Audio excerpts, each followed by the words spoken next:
morning, everyone. It is a early Sunday morning and starting my day off with coffee, which is crucial. I thought I'd show you what I eat in a day because that could be inspiring and helpful to see what a nutrition coach eats in a day. And yeah, let's just get into it. So typically I start my day, actually every day, I start my day with this enormous glass of water. It's like probably 3 cups of water, and I fill it with warm water because first thing in the morning, warm water is really good on digestion, so on your stomach. So yeah, so I'll drink this, I'll have my coffee, and then I'll show you what I make for breakfast.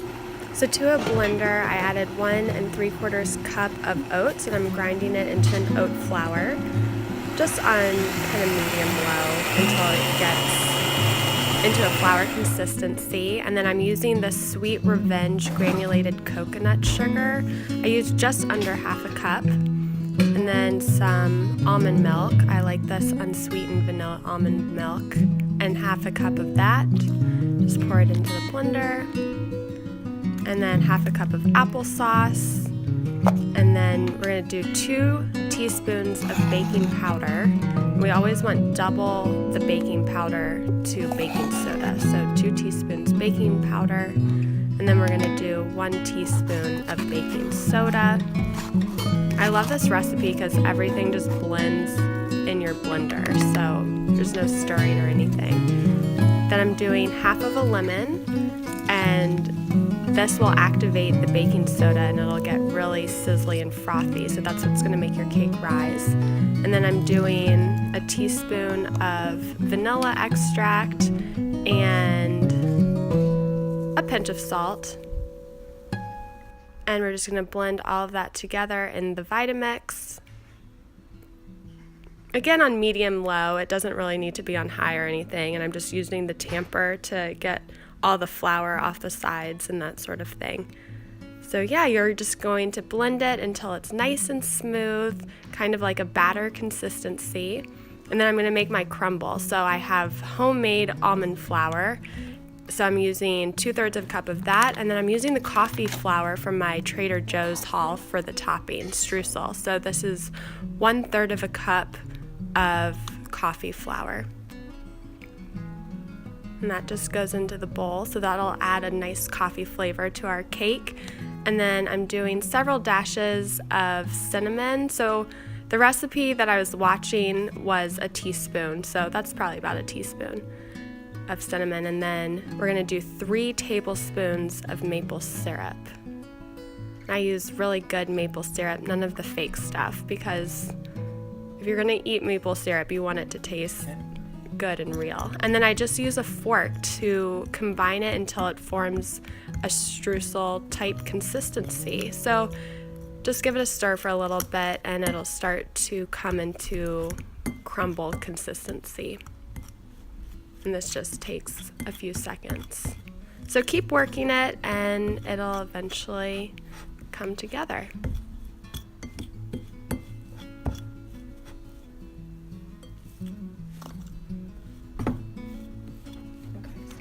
And then it'll look like this when it's all combined. So spray your pan or your baking sheet, and then you're going to pour all of your cake batter mixture into it.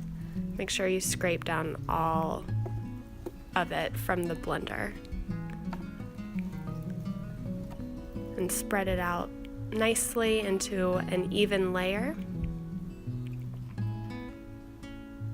So pretty! And then take the streusel topping you made and crumble it all over the top. Oh my gosh, that looks so good.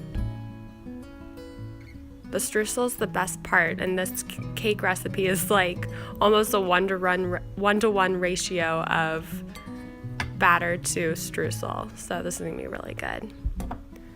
And then I put it into a 350-degree Fahrenheit oven.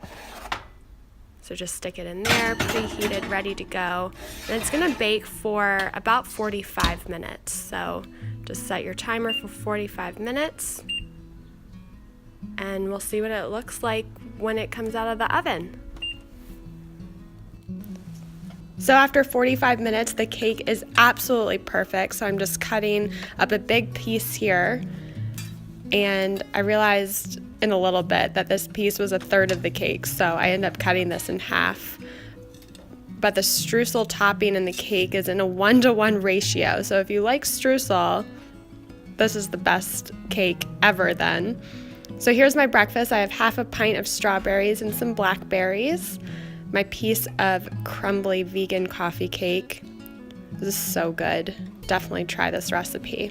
And then almost done with my coffee for the morning. So I'm gonna dig into this now. And the cake was so light and fluffy and so flavorful.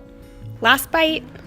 So hi everyone, we are out and about on the lakefront and it's really cold, so we're all bundled up, but we're headed to a coffee house to get some work done. I've got a final exam paper thing to do, so I'm gonna get that done and we'll probably eat here. So I'll film what I get so you all can see, but we're headed to our favorite coffee shop, Collectivo, and it used to be the old water station for Milwaukee, which is really cool, and they converted it to a coffee house. So we're gonna head in there. I'll film a little bit so you can see what I eat in the afternoon when I'm out and about. Okay, see you soon.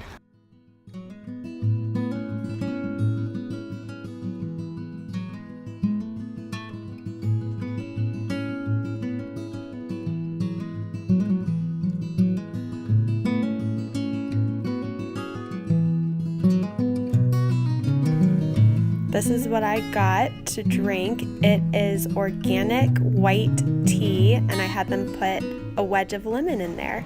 Okay guys, I am so excited about lunch. Look what I got.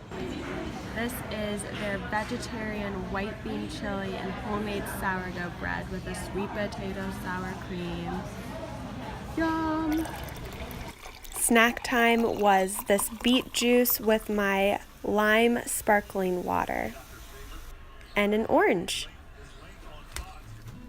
So I'm making lemon orzo pasta with artichoke hearts and asparagus. So just thawing these artichoke hearts, and I chopped up my asparagus. So I put a little water in the pan.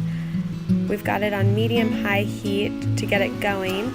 And then I'm gonna put in the asparagus chopped up and stir that around and saute that. Meanwhile, I have a whole bunch of parsley chopped up. I'm putting in 3 tablespoons of olive oil. And then in goes a teaspoon of garlic into the hot veggie mixture. Then I added the zest and juice of 1.5 lemons. Getting my orzo started, so that goes in salted boiling water for 9 minutes until it's al dente. And I did the whole box because we're going to be eating this throughout the week. Then I put in the hot vegetables into the parsley and lemon mixture. And then I put the cooked orzo in with all the vegetables and parsley and give it a good stir. And this will serve us for most of the week. We'll have dinner tonight. I topped it with olive oil and feta cheese and a little salt and pepper, and guys, this is so good. So I'm on the couch watching some March Madness. That was everything I ate for today. I'll probably tuck into a bowl of frozen mango and frozen cherries later on, but I did want to sign off on this What I Eat in a Day video. Let me know what you guys think if you want to see more of these. I plan on doing a lot because I think it really helps to see how other people eat and how they prep for the week and how they try and stay on top of eating healthy, which is everything I try and do. So hopefully I'll be a good role model. But I hope you enjoyed this video. Be sure to subscribe. So click that subscribe button and also give it a thumbs up if you liked it. And I'll see you all very soon. Bye.